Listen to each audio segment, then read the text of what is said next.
瑟夫的手下逐步将古斯塔沃以及他的小弟都围进包围圈的时候，这些墨西哥人也都在古斯塔沃的身边围成了一个圈。古斯塔沃的表情依旧冷酷，甚至冷酷中带着几分恼怒。他觉得自己就是标准的虎落平阳被犬欺，自己在外面的时候拥有千军万马，大街上有人敢多看自己一眼，自己都会掏出手枪来，毫不犹豫地将他爆头。结果现在，自己在美国人的监狱里，却被一帮无脑的肌肉男逼迫得如此被动。眼看己方寡不敌众，古斯塔沃不由开口喊道：“约瑟夫，你这又是什么意思？”约瑟夫这时分开自己的小弟，走到了包围圈的外围，看着古斯塔沃，又指着自己的一众小弟，非常严肃地说道：“古斯塔沃，你在布鲁克林监狱实在是太高调了。我的小弟们有的已经10几年没有吃过真正的牛排了，可你却每天都在这里享受着最顶尖的高级美食。还有，我这些小弟里面有一半的人都不知道鱼子酱是什么味道，但是我亲眼见到你把上万美金一罐的鱼子酱整个塞进汉堡里吃掉，就更不用说那几万美金一瓶的罗曼尼康帝了。我也是今天才知道罗曼尼康帝到底是他妈什么味道。”说到这里，约瑟夫一脸为难地说道：“古斯塔沃，华夏人有句古话说得好，不患寡而患不均。你他妈一天天在这里搞特权，我这些兄弟们看在眼里，急在心里啊。现在他们不干了，他们也要吃牛排，他们也要吃鱼子酱，他们也要喝罗曼尼康帝。我没有办法，我解决不了这些问题，只能让他们找你解决了。”其中一个小弟立刻高喊道：“对啊，凭什么只有你能在这里吃牛排喝红酒？为什么我们不可以？”古斯塔沃一脸不屑地说道：“那是因为你没有我有钱。如果你也像我一样拥有上100亿美金的身家，你也可以坐在这里吃牛排喝红酒。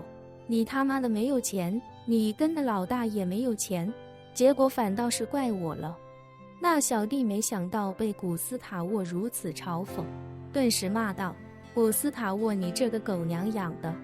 你在外面有多少钱是你的事情，你在外面就算是把全美国的红酒都他妈喝到你肚子里，我也没意见。可是你到了这里，就要遵守这里的规则。”“这里的规则？”古斯塔沃不屑地问道。“你告诉我这里是什么规则？”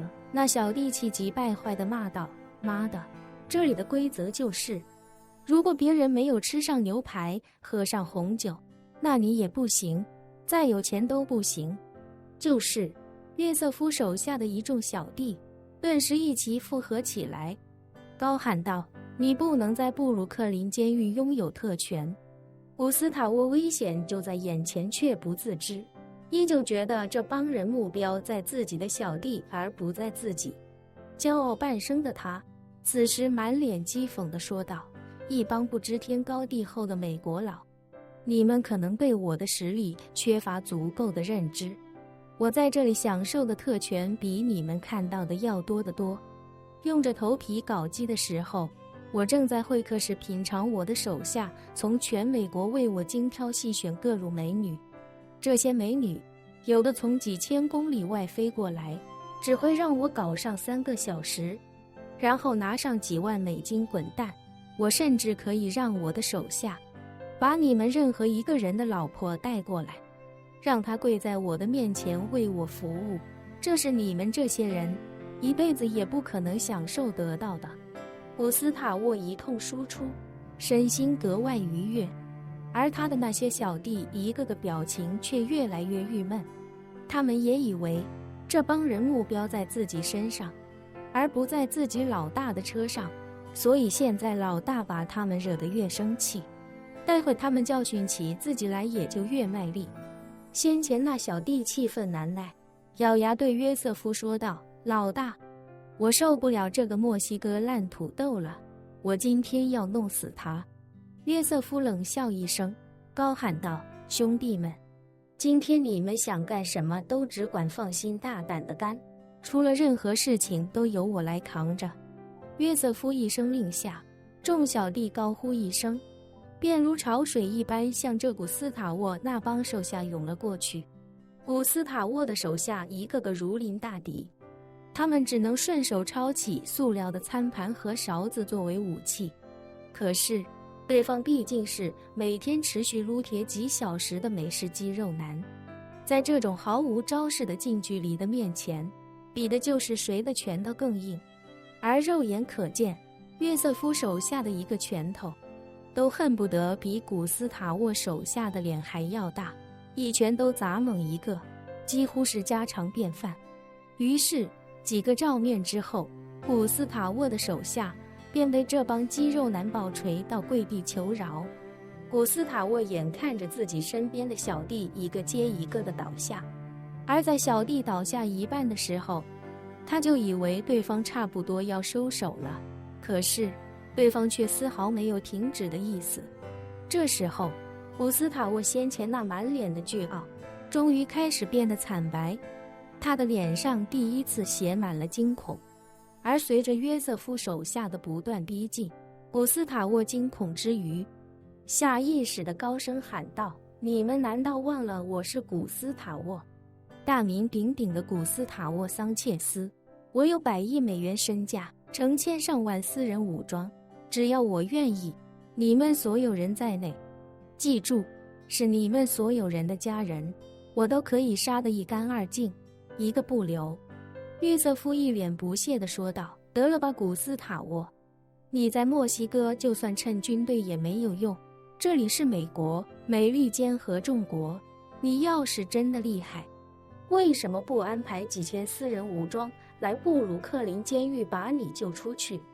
你也知道整个布鲁克林监狱有武装的狱警也就只有区区几十人而已。”古斯塔沃一下子不知如何回答，只能硬着头皮说道：“约瑟夫，我这个人睚眦必报，在墨西哥被我干掉的人没有1万也有几千。今天的事情如果到此为止，那我古斯塔沃给你保证，这件事就这么算了，我不会找任何人秋后算账。你觉得这个提议怎么样？”约瑟夫冷笑道：“提议怎么样？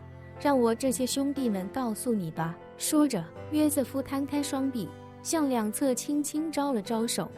一位小弟直接大喊道：“去他妈的提议！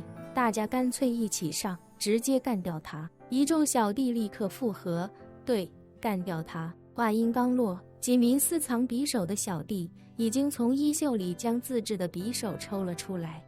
这几把匕首无一例外，全部都是用角铁磨成的，虽然看着很简陋，但是却极其锋利，且自身形状呈90度直角，这要是一刀捅下去，能直接豁开一个大口子。眼见对方亮出了不止一把能够要命的，古斯塔沃的心情一下子沉入谷底。这个时候，他才瞬间明白，原来约瑟夫想要的其实是自己的命。